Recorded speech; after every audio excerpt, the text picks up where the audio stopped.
Bismillahirrahmanirrahim. Assalamualaikum warahmatullahi wabarakatuh. Pemirsa MTA yang dirahmati Allah Ta'ala dimanapun Anda berada, selamat berjumpa kembali bersama saya Muhammad Fahrizal dalam program Ruhani Hazain. Selama beberapa menit ke depan, sama-sama kita akan mendengarkan pembahasan mengenai kitab Syahadatul Quran yang ditulis oleh Hazrat Aqdas Masih Maud Salatu Wassalam dan terkompilasi di dalam Ruhani Hazain jilid ke-6. Dan untuk itu sama-sama kita telah ditemani oleh seorang narasumber, yakni Maulana Ataul Ghalib Yudi Hadiana. Mari kita mulai pembahasannya dan sapa beliau terlebih dahulu. Assalamualaikum warahmatullahi wabarakatuh. Assalamualaikum warahmatullahi wabarakatuh. Kabar baik hari ini? Alhamdulillah baik. Alhamdulillah. Kita lanjutkan pembahasan mengenai kitab Syahadatul Quran, Pak. Tertanggal Agustus 1893 ada surat yang tidak berdasar dari Atta Muhammad Amritsari kepada Huzur Aqdas Masih Maud Salatu Wassalam yang menanyakan bahwa apakah dalil mengenai nubuatan Al-Masih yang dijanjikan itu. Dan Hazrat Masih Maud Salatu Wassalam sendiri dalam menjawab surat ini beliau menekankan 3 poin, yang mana 2 diantaranya telah kita bahas di episode sebelumnya, Pak. Dan kita masuk kepada poin ketiga yang harus dicermati menurut Huzur Aqdas Masih Maud Salatu Wassalam, yakni apakah dalilnya jika memang nubuatan Al-Masih yang dijanjikan ini memang ada, dan dalilnya yang penggenapannya ada pada diri beliau sallallahu alaihi wasallam. Silahkan, Pak. Baik, bismillahirrahmanirrahim. Sebagaimana tadi sudah disampaikan ya, kita hari ini membahas poin yang ketiga. Tadi juga sudah disebutkan hal ketiga yang perlu diteliti, dikaji. Hadrat Masih Maud disampaikan adalah jika memang nubuatan Al-Masih yang akan dijanjikan itu ada ya, dan akan datang di dalam umat ini, maka apakah dalil bahwa penggenapan Al-Masih yang dijanjikan ini adalah wujud Hadrat Masih Maud, Hadrat Mirza Ghulam Ahmad. Nah, berkenaan dengan bahasan ini, dalam buku ini Hadrat Masih Maud menyampaikan beberapa poin. Jadi yang pertama beliau sampaikan bahwa sebelumnya beliau telah menjelaskan mengenai karaini dalail gitu ya, dalil-dalil karain ya. Ini artinya adalah dalil-dalil yang mengenai persesuaian ya antara situasi dan kondisi zaman dengan nubuatan-nubuatan yang ada di dalam baik Al-Quran maupun hadis, dan itu betul-betul sesuai bahwa memang zaman kala itu, yaitu zaman Hadrat Masih Maud, memang zamannya Al-Masih itu datang. Nah, kemudian yang Hadrat Masih Maud sampaikan bahwa itu tidak perlu diulang lagi ya, karena sudah beliau jelaskan.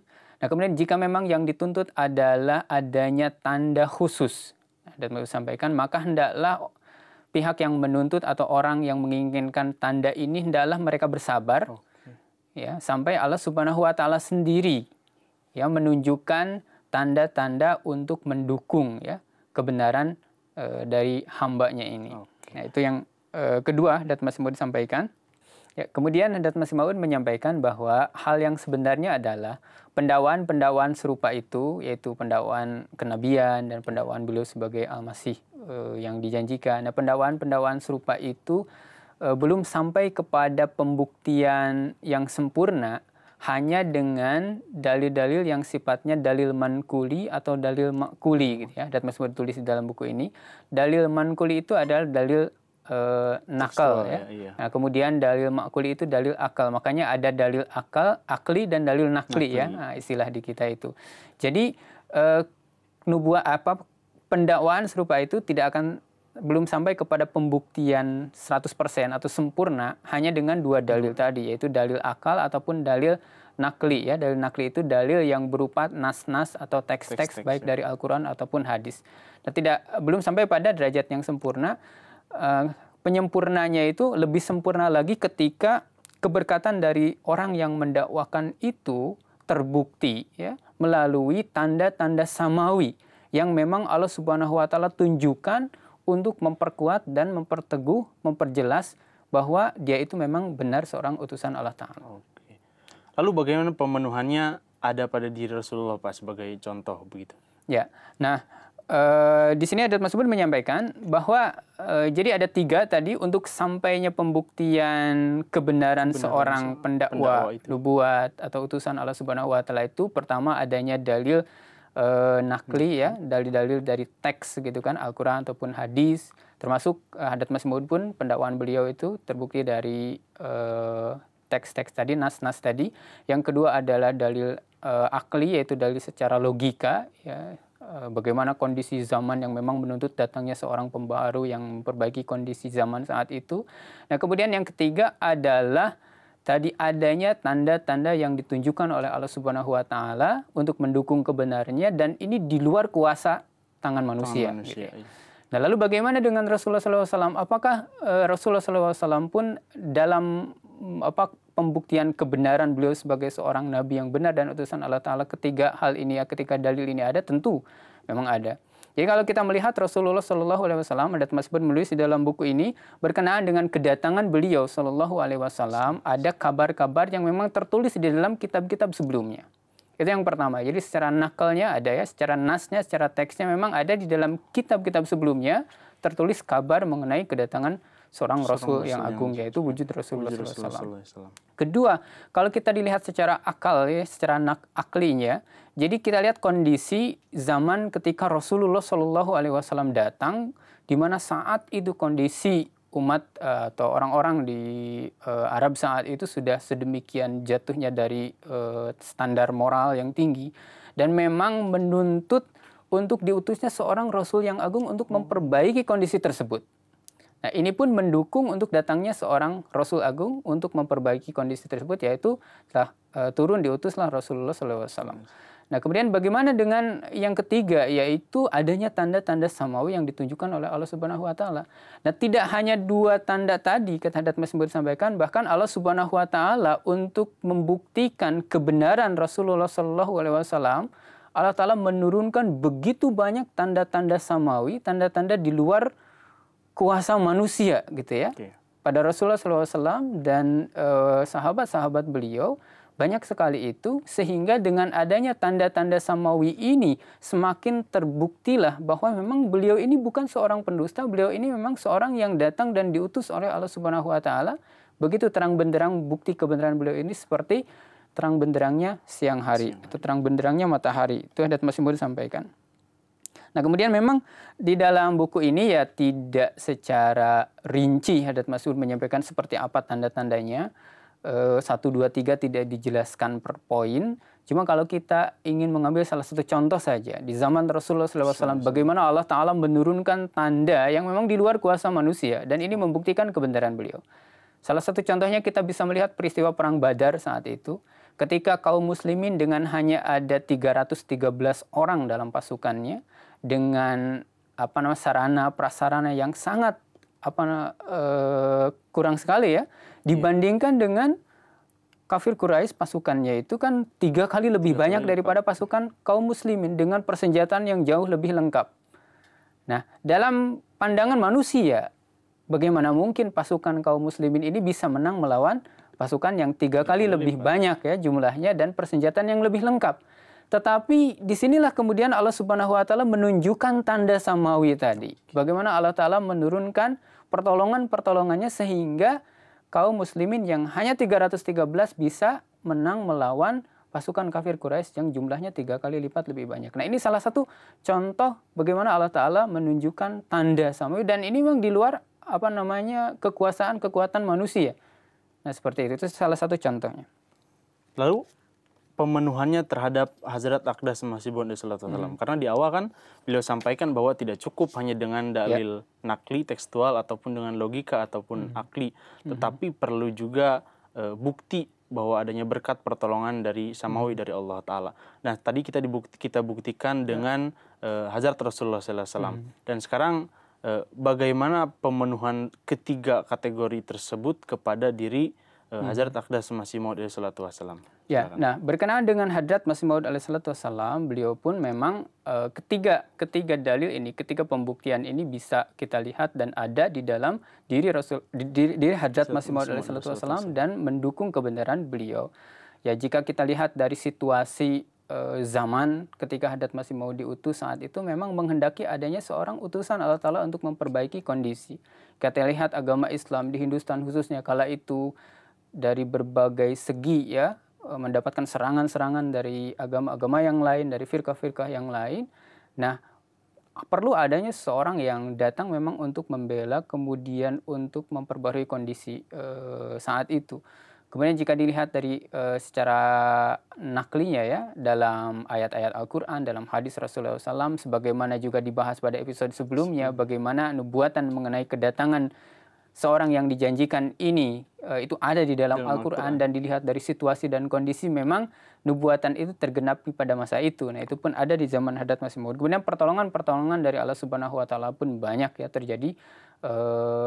Nanti mungkin pada bagian akhir kita bisa sedikit singgung ya beberapa contoh tanda-tanda samawi yang Allah Subhanahu wa taala turunkan kepada beliau sehingga itu menjadi pembuktian kebenaran bahwa memang beliau ini adalah seorang Al-Masih yang dijanjikan dan utusan Allah Ta'ala.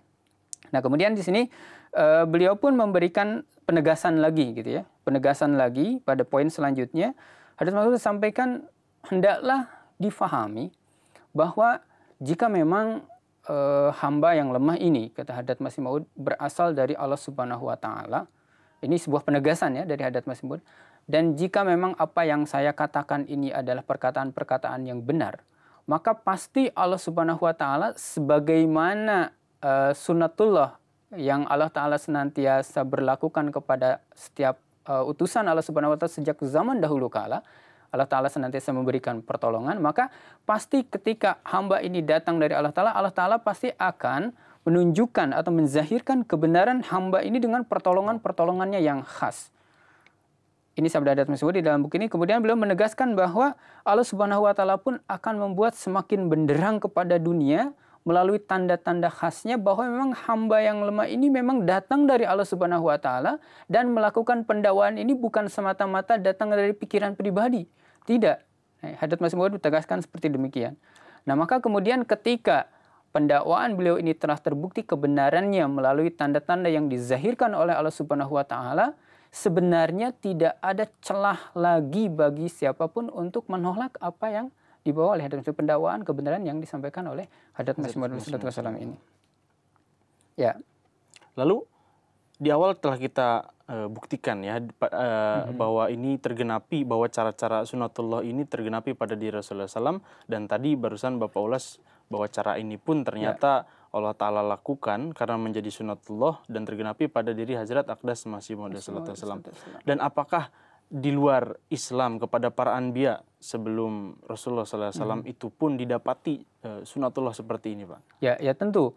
Karena memang di bagian awal Hadrat Masih Maud menegaskan ini adalah sunatullah yang senantiasa berjalan kepada setiap anbiya, ya setiap nabi-nabi yang diutus oleh Allah Subhanahu wa taala. Sunatullah inilah yang senantiasa berlaku ya. Jadi pertolongan-pertolongan Allah taala inilah, tanda-tanda sama inilah yang kemudian ditunjukkan kepada para nabi dalam kondisi yang sesulit apapun gitu ya. Nah, oleh karena itu Hadrat Masih Maud menegaskan saat ini pun ketika kondisi yang dihadapi oleh beliau ini begitu sulitnya, Allah Subhanahu wa taala akan tetap menunjukkan tanda-tanda untuk mendukung kebenaran beliau ini, dan Allah taala sebagaimana sebelumnya tidak akan pernah menyia-nyiakan seorang utusannya. Nah, kemudian beliau di sini memberikan sebuah contoh bagaimana situasi yang dihadapi oleh Nabi Isa alaihissalatu wassalam ya, ketika beliau datang mendakwakan diri, menyampaikan bahwa beliau ini adalah utusan Allah Subhanahu wa taala kepada kaum Yahudi kala itu. Nah, begitu sulitnya umat Yahudi untuk menerima kebenaran kenabian Hadrat Al-Masih Ibnu Maryam alaihissalatu wassalam. Nah, karena apa? Karena pertama di dalam kitab sebelumnya terdapat nubuatan-nubuatan bahwa seseorang yang dijanjikan kedatangannya itu, nah ini dalam keyakinan umat Yahudi ya, dalam kitab umat Yahudi juga, bahwa dia ini akan datang membawa sebuah kerajaan, akan datang sebagai seorang raja. Tapi kemudian Nabi Isa alaihissalatu wassalam beliau mendakwakan diri dan beliau terlahir di keluarga yang keluarga biasa gitu ya, bahkan bisa dikatakan keluarga yang miskin demikian, padahal ada kepercayaan atau keyakinan akidah bahwa yang akan datang ini adalah sebagai seorang raja.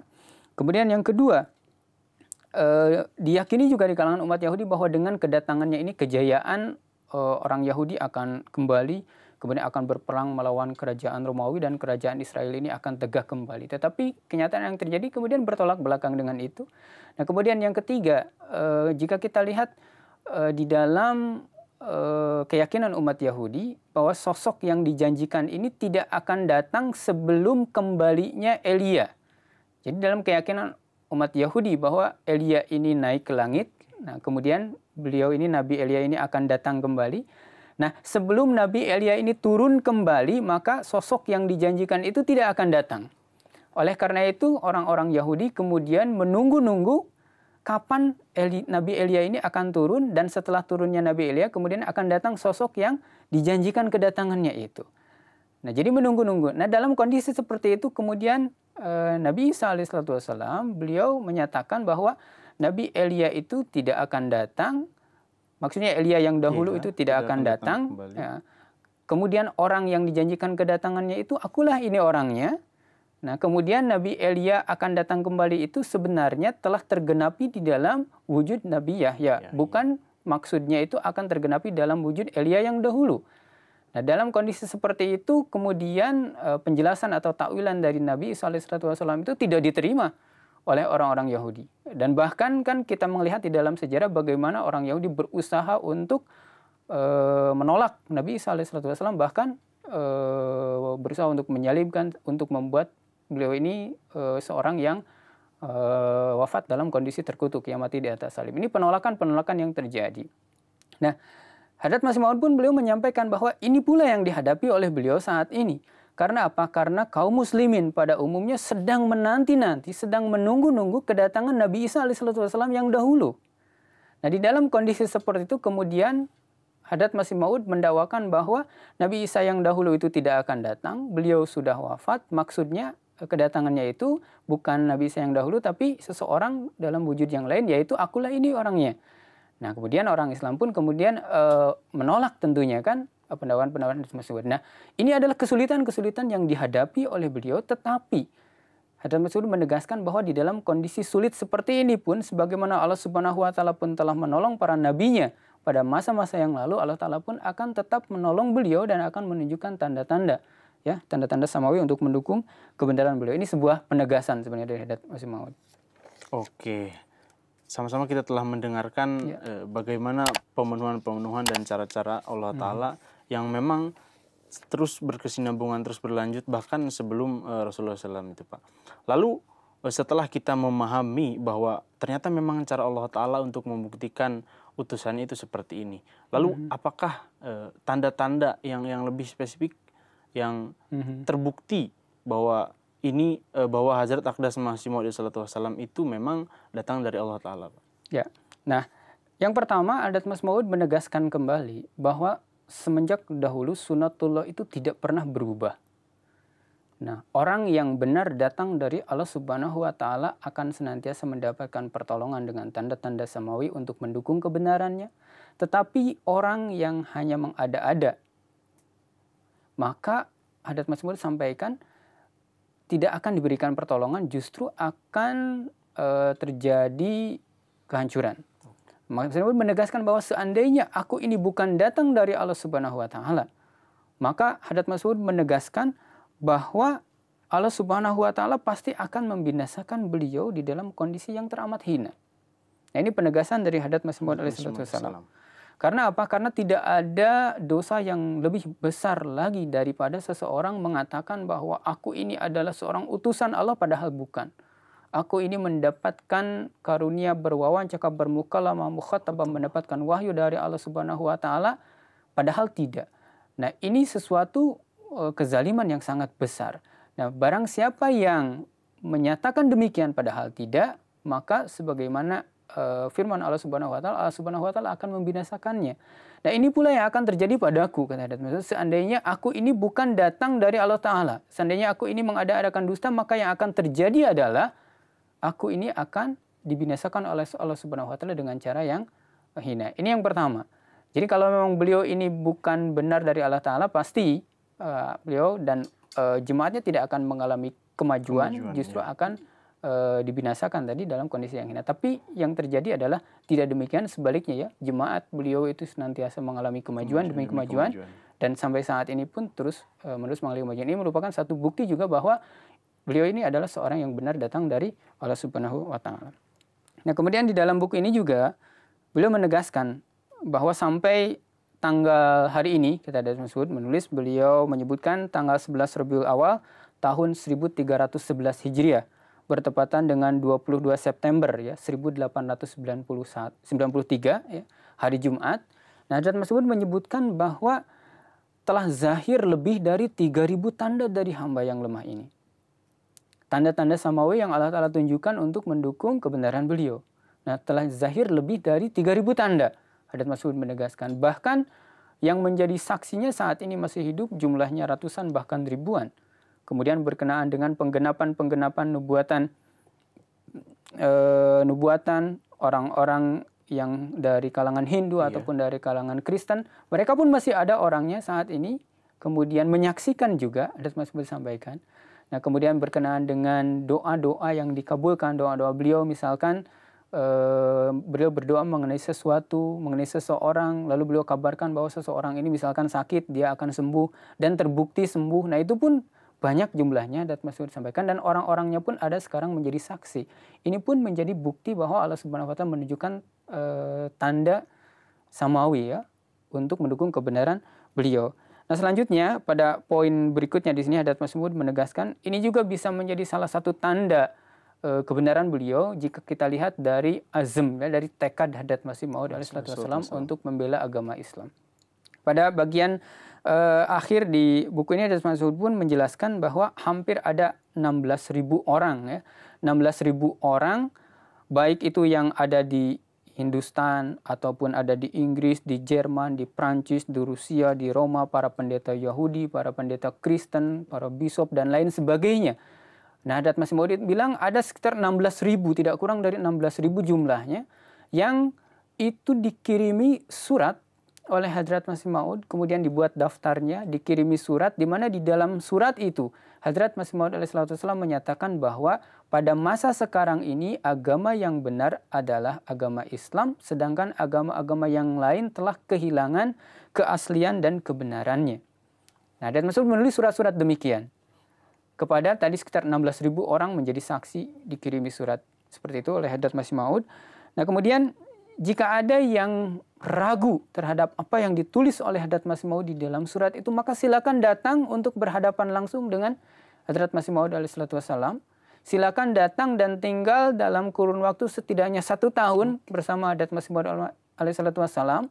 Maka dalam kurun waktu 1 tahun itu saksikanlah tanda-tanda kebenaran Islam yang muncul dari kami, kata Hadrat Masih Maud. Nah, jika meleset gitu ya, jika hal ini tidak benar, maka Hadrat Masih Maud akan memberikan uang bulanan sebesar 200 rupiah ya untuk 1 tahun bagi mereka. Jika memang mereka telah datang tinggal 1 tahun tidak menyaksikan tanda kebenaran Islam yang zahir melalui wujud Hadrat Masih Maud, maka Hadrat Masih Maud akan memberikan uang bulanan 200 rupiah per bulan untuk 1 tahun kepada mereka. Tapi tidak ada, kata Hadrat Masih Maud, yang kemudian memberikan perhatian terhadap seruan atau surat yang disampaikan oleh Hadrat Masih Maud ini. Nah, ini pun menjadi bukti kebenaran Hadrat Masih Maud. Seandainya aku tidak yakin terhadap pertolongan ataupun tanda-tanda yang akan Allah Ta'ala tunjukkan kepadaku, maka untuk apa aku seorang diri, kata Hadrat Masih Maud, menghadapi orang-orang yang menentang Islam begitu banyaknya. Gitu. Jadi ini tantangan Hadrat Masih Maud bahwa datang kemari, tinggal 1 tahun, pasti akan melihat tanda kebenaran agama Islam yang zahir melalui wujud beliau. Oke, di akhir Pak, bagaimana cara semacam rekomendasi cara yang beliau Islam sampaikan kepada Atta Muhammad Amritsari, karena memang buku ini ditulis untuk menjawab ujaran beliau itu. Ya, jadi pada bagian akhir dari buku ini beliau menyampaikan bahwa seandainya Atta Muhammad itu tidak merasa puas dengan penjelasan yang disampaikan oleh Hadrat Masih Maud di dalam Risalah Syahadatul Quran ini, maka ketidakpuasannya itu hendaklah dia tuangkan di dalam sebuah selebaran, dan selebaran ini hendaklah dicetak lalu diterbitkan, di mana di dalamnya disebutkan bahwa aku tidak puas dengan penjelasan yang disampaikan oleh Hazrat Mirza Ghulam Ahmad, misalkan tulis seperti itu, kata Hadrat Masih Maud, lalu kemudian aku tetap menganggapnya sebagai seorang yang mengada-adakan dusta, tulis seperti itu, kata Hadrat Masih Maud, lalu tulis juga bahwa dia ini masih menghendaki adanya tanda yang muncul dari Hadrat Masih Maud. Nah, tulis itu semua di dalam sebuah selebaran. Maka setelah dia menulis, aku akan berdoa kepada Allah Subhanahu wa taala dan pasti Allah Subhanahu wa taala akan menzahirkan tanda samawi sebagai bukti kebenaran beliau. Tetapi kemudian Atta Muhammad Sahib ini tidak melakukan hal itu gitu ya. Oke, itu tadi pertanyaan terakhir Pak. Jadi mesti kita akhiri perjumpaan kita hari ini. Jazakumullah atas kehadirannya. Saya ucapkan kembali Assalamualaikum warahmatullahi wabarakatuh. Baiklah pemirsa MTA yang insya Allah dirahmati Allah Ta'ala dimanapun Anda berada, itulah tadi bahasan kita mengenai kitab Syahadatul Quran yang merupakan bagian dari Ruhaniyah Khazain volume ke-6. Saya Muhammad Fahrizal dan segenap kru yang bertugas mohon undur diri. Wabillahi taufik wal hidayah. Wassalamualaikum warahmatullahi wabarakatuh. Assalamualaikum.